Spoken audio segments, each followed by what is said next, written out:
Welcome to Giving Back Is Dead. This is our continuing series, which we're doing during Art Basel Paris week. I'd like to thank Palais de Tokyo President Guillaume Desange for hosting us this week. Today we're talking to Christopher Coritsidis, who is CEO and founder of Opus One Foundation based in New York. Welcome, Christopher. Thank you, Scott. It's good to be here. You know, there's several reasons why I was interested in discussing with you your foundation today. And I suppose that one, it is the fact that you've been successful in using art for social impact, which I think few have really been successful in doing that, and you have an actual track record for doing that. And in addition, it is the fact that you are beginning to apply a venture capital model to this particular sector. And even though you're not a venture capitalist yourself, but you're a former entrepreneur who has benefited from venture capital.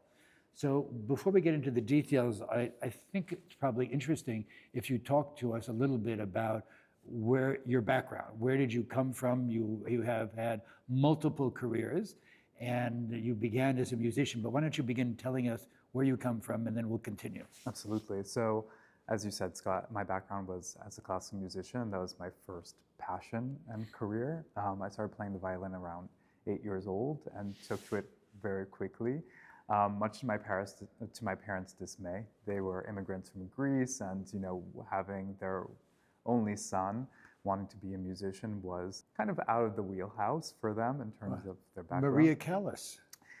Yes, but not a singer or violinist, right?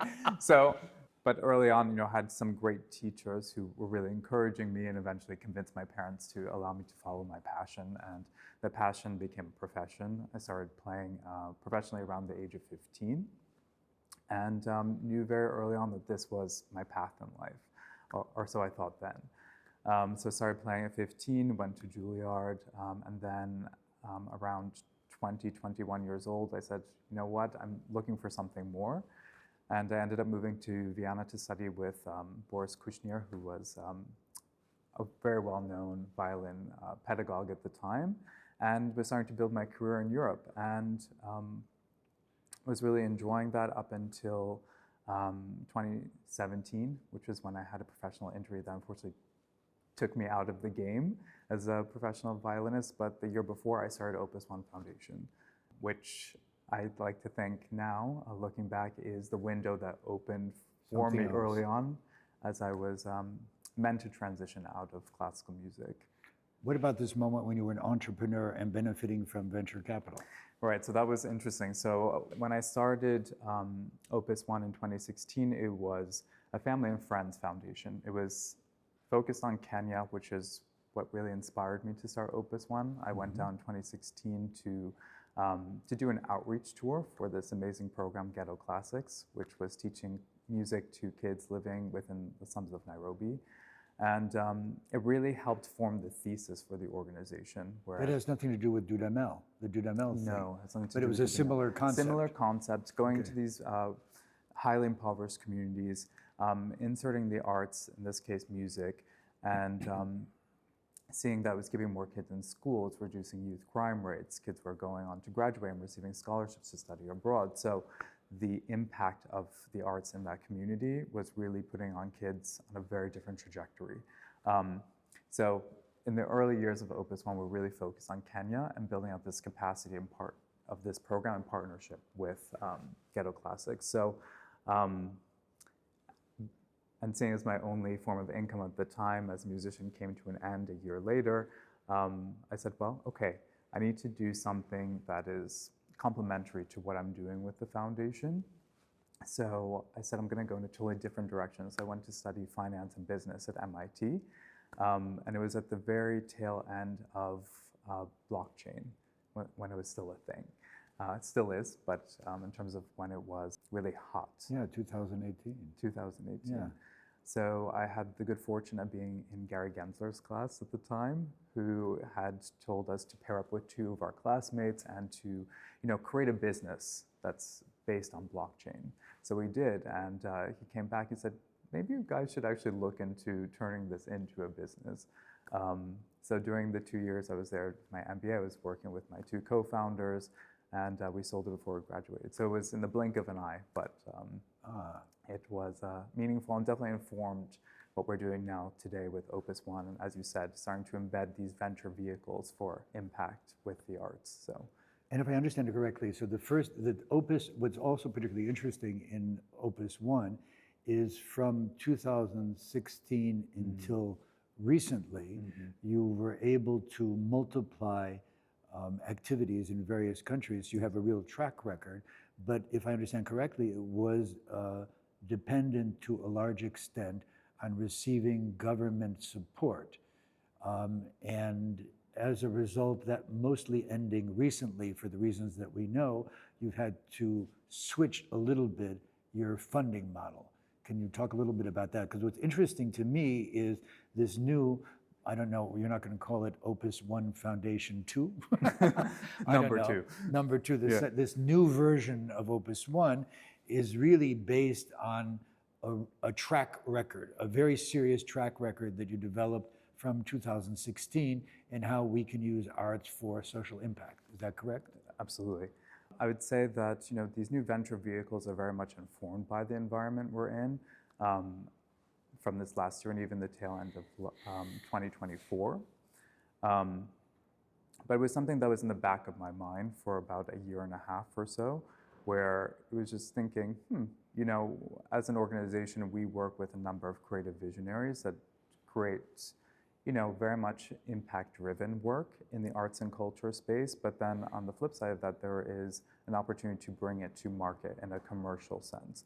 So for us as an organization, we were thinking, well, this is also a way to scale the impact of the work that we do, and also create a very sustainable, regenerative system for us as an organization so that we're less dependent on government agencies, other foundations to participate in our work, and corporate sponsors. So it made a lot of sense per the environment we're in, but I think it also just makes a lot of sense in terms of the future of philanthropy. I have been talking about venture philanthropy for quite a while. I believe the first public conversation that I led was at Art Basel in Basel. I think it was 2014, which was called Venture Philanthropy or Bust. And at that time, of course, most of that art world was angry with me that I was saying, and I was talking about it being the future. And I've continued to talk about it. However, that when people do ask me, give me concrete examples of how we have been able to use venture philanthropy in an effective way, I am a little bit at a loss. I mean, it's clear to me, one of the things that I answered, I know that you and I both agree at this, that the opportunity is always related to intellectual property, that all of these art activities create intellectual property. And of course, we know that museums have a shop, and they get revenue from the shop, but nevertheless, beyond more merchandise and merchandise related, they seem to have not have been actually very creative in being able to generate additional revenue streams. And it's also clear that in the work that I've done through Giving Back is Dead, that one of the themes of the next generation is they do not want nonprofit initiatives to be dependent on wealthy people giving money. And they seem to be interested in being able to help nonprofit activities, particularly if there is a revenue generating aspect to it.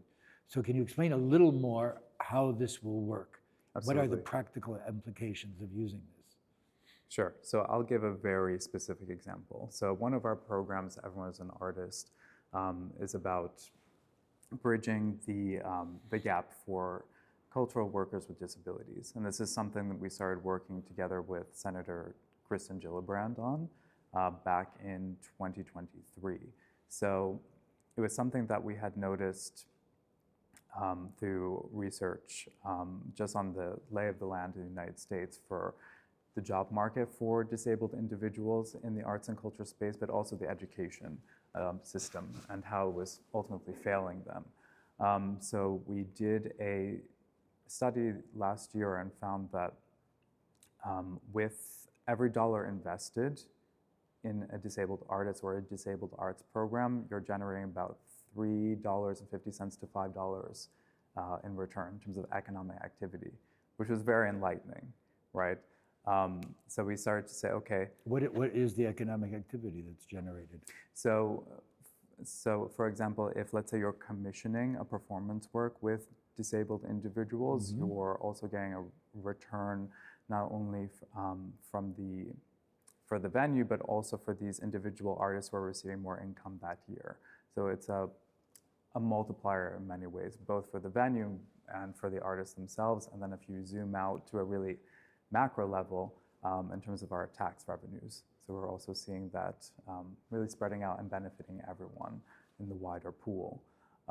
So this was something that for us in this multi-cycle program that we have, and now the current one we're in with performing artists, is the commissioning of works in the performing arts space for both non-disabled and disabled performers, and then presenting these works, and then ultimately licensing them out to other institutions and building a fund around this creative IP that we're creating not only for the first cycle, but for cycles thereafter. So with the intention of these works being licensed out by other institutions.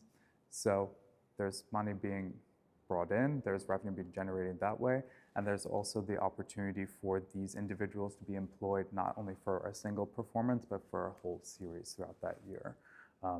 And then the revenue generation goes back into the nonprofit. It goes back into the nonprofit. It goes into the Everyone is an Artist Fund, which starts to fund, future cycles of the program. It's interesting.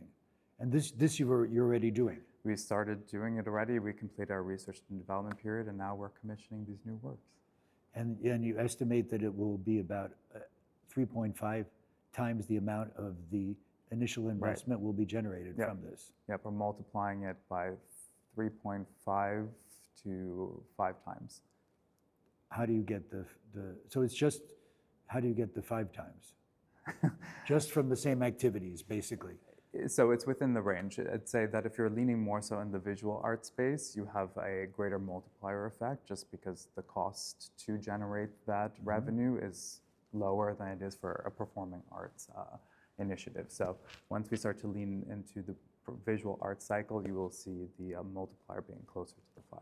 And when you say you do research and development, so the nonprofit is actually conducting research and development. Tell us about that aspect. Yes. And how do you do the research? You engage a specialized firm who does this for you? So we worked with UCLA, the Tarjan Center, on this particular study with disabled artists across the United States. We did a survey on our website. So we had about 1,300 individuals go to our site and do a survey, whether they identified as a disabled artist or a non-disabled individual who had gone through the education system here in the States, not here in the States, we're in Paris, but over in the States, and who was actively seeking employment in the arts and culture space. And they filled out a survey, and we based the study on that, as well as what we collected with UCLA. Can you give another example of how you're using this successfully? Sure. So there's another project that we have called Memory of a Star, which is a project that we're doing in collaboration with Kiter Steffes, who is the lead immersive designer of the Sphere in Las Vegas. So what he's created is a new sound software that takes scientific data from the University of Manchester and is translating that into sound. So this data is essentially the recording of gravitational waves from pulsars. So it's essentially taking what is unheard, the voice of the universe, and making it heard.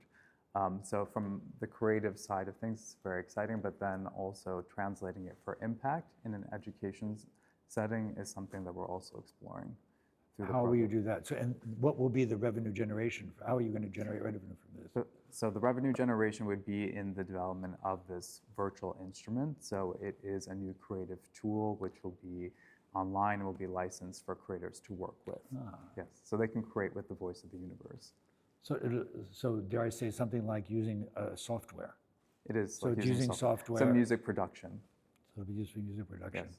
And how did you hook up with him, and why did he decide to be a part of an Opus One Foundation initiative? Well, we had the good fortune of him being in attendance for one of our virtual summits last year, and he was taken by the work, and he felt a real synergy and alignment with the mission. And he came forward and said, I have this project in mind. I've been looking for the right home for it, and Opus One, I feel like you're the right partner. So we ended up being the impact partner for the project, and are looking at it in terms of accessible STEAM programs in school, specifically for the visually impaired.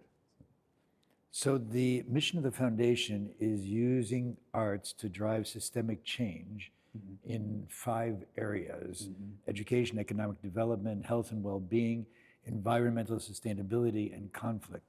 Can you talk about that a bit? And why don't you describe a little bit each area? Absolutely. And I think it's interesting because a lot of people always ask me, why 5, right? Like, why so many focus areas? Maybe not you, Scott. I mean, it probably makes sense to you, but a lot of people do ask me. To me, it sort of makes sense. Okay. It's the areas that interest me. Right? It's one of those things that, someone has asked me in the past, well, why 5? And I said, well, it's think of if you pass them on the street and you see them in need, but you say, I focus on this and I don't focus on what's going on over here. And that's not our approach. It's not our philosophy. We really have a very macro view on the arts and really a holistic view that we're here to channel it in a way that can have impact for everybody at a global scale. So we started out with education in Kenya with this program, and I'd say that's one of our core pillars and will always be there. Impact always starts with education. And then it was looking beyond education and looking at it from an economy standpoint. We had to then look at economic development at large because education is a big piece, but we also have to look at the workforce. Hence, everyone is an artist and why we started building that program. Health and well-being, I think we all know the benefits of the arts.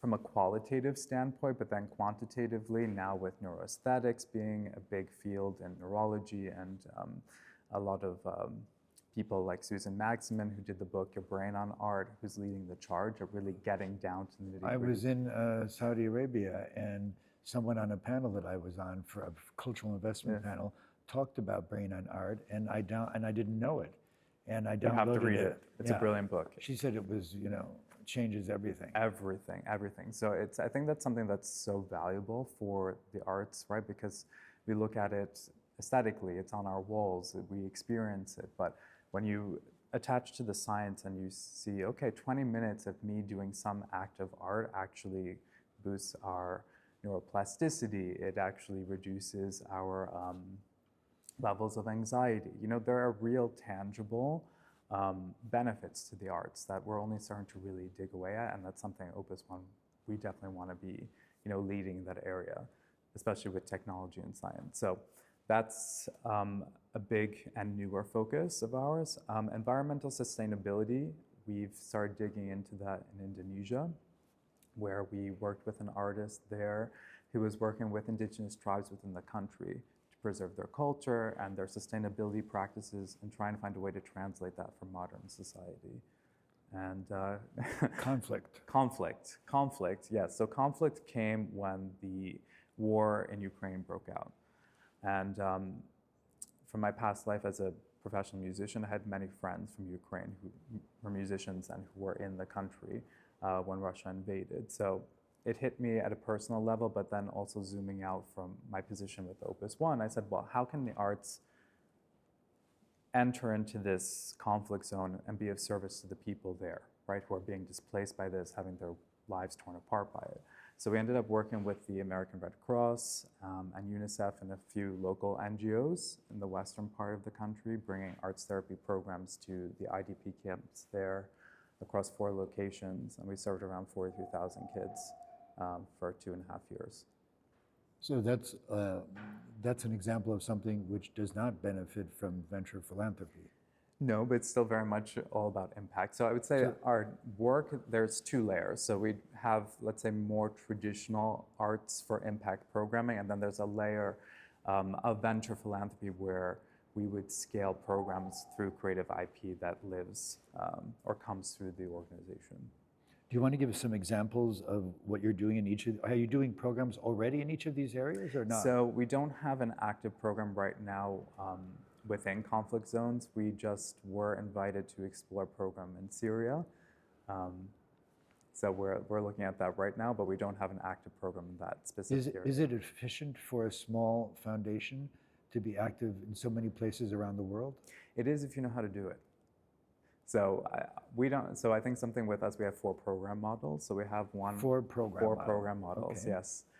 Maybe we'll add a few more for variety. But right now we have 4. One is where we're the sole operator of a program. So everyone as an artist is one of those. But most of our programs internationally are done in partnership. I see. Yes. Okay, so give some more examples in each area, like education.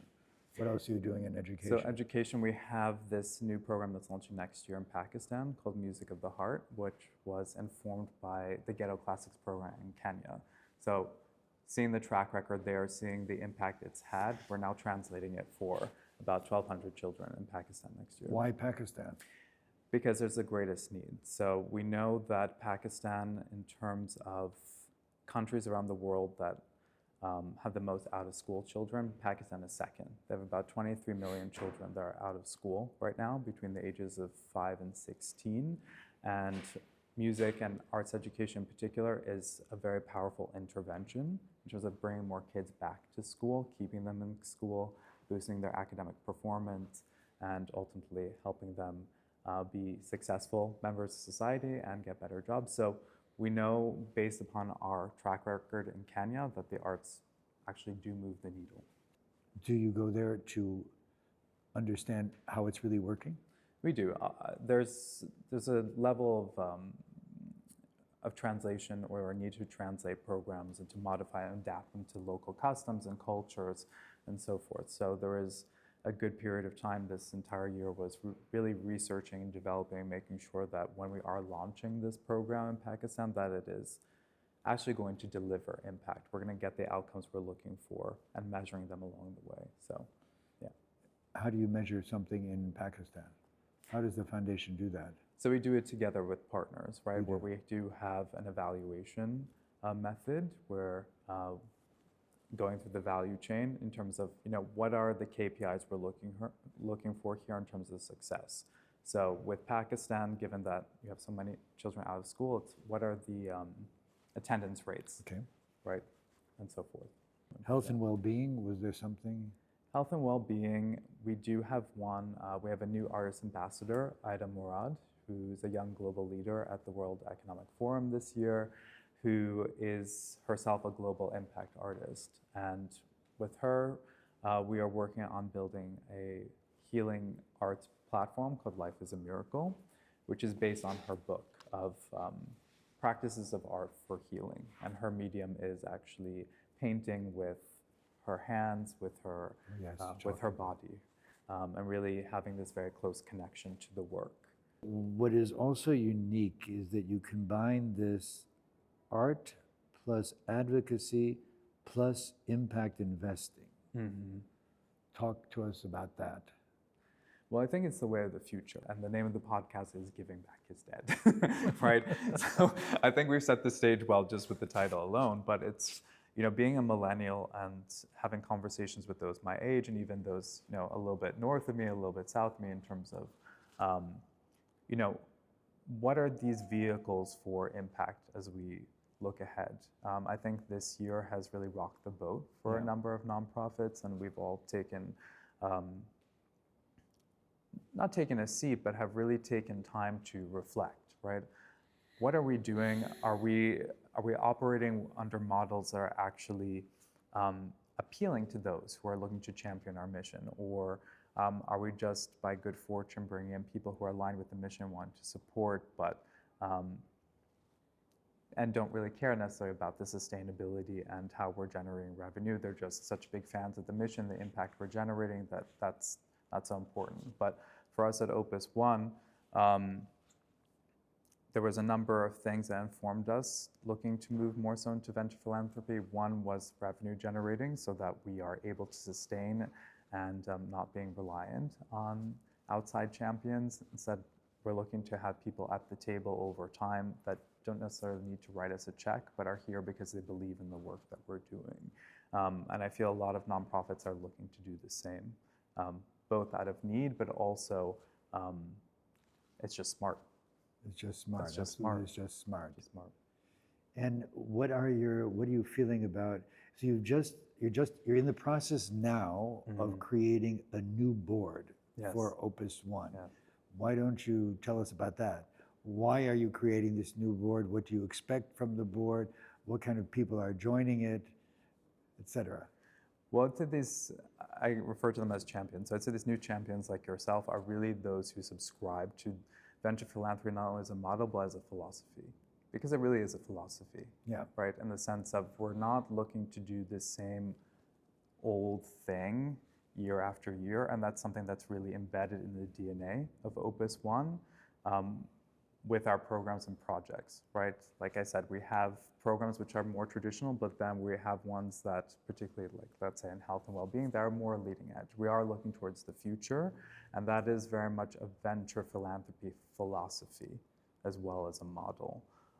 So with these new board members, we're very much, or at least I'm very much looking for individuals who are wanting to explore the horizon versus wanting to do the same old year in and year out, right? So, so I have the good fortune of having yourself and a few others who will be joining the board later this year that I'm really excited about. And you also have a kind of particular board that is rather active and present in Dynamic. Yeah, talk to us about that. It was also a little bit of an unusual model. Yes. About what you're requiring from board members to assure they be active and participate. Well, I'd say first and foremost, it's mission alignment, right? So you have to be someone that's really willing to be out there and be a believer of the arts for impact. I think this is something that still, by and large, by the general public, is a new concept that, at least from conversations I've had with people, when I really lean into, well, how are the arts impactful? Oh, they make me feel good. No, they don't just make you feel good. Yeah. Or you hear, oh, music is a universal language. Yes, it's true, but it actually, can, like I said before, with one's neuroplasticity, there's actual impact on your brain and sociologically and physiologically that you cannot ignore. So we're really leaning into that as an organization. It's what's tangible, what's measurable, what can you actually feel in terms of the arts as a force multiplier across all these spaces. So these new board members are really excited by that. It's not the commissioning of works, supporting artists necessary just for the sake of supporting artists and arts work. It's really the arts as a bridge to that impact, to these outcomes that ends up serving everyone. And you don't, in the context of your activities, I presume that there is no support going to cultural institutions in particular. Not directed to them, but in partnership. I see. Right. So if there is really a different model, because mostly this is what we see. Right. Right. So it's really focused on the communities, not necessarily the institutions. We work with institutions, but it's very much focused on communities in need. What about your ambitions? Tell me what you think about this Opus One Foundation in the next 3 to 5 years. Oh my God. What do you think? Tell me, here we are in year 3, what's happening? Oh my goodness. Well, we do. I'm sure you have. I mean, I think it's no secret to Scott or maybe anyone that we're an ambitious bunch. So to date, we've served, I would say we're probably hitting the 90K mark by now. So we do have an ambition through venture philanthropy to 10x our impact by 2030 through programming, through partnerships, through new venture vehicles to really scale the work and then to expand our footprint. We've operated in about 6 countries, so by 2030, we think we could be in 20. And still have active programs in the United States. And still have active programs in the United States, and I think very much a lot of our focus over the next few years, we are seeing a greater need for our work where we are based. So you will be seeing more programs in the States, yes. Maybe that's a good note to thank you for coming in and talking to us today. Thank you, it was a pleasure. Be sure to check out our latest podcast and subscribe to Giving Back is Dead.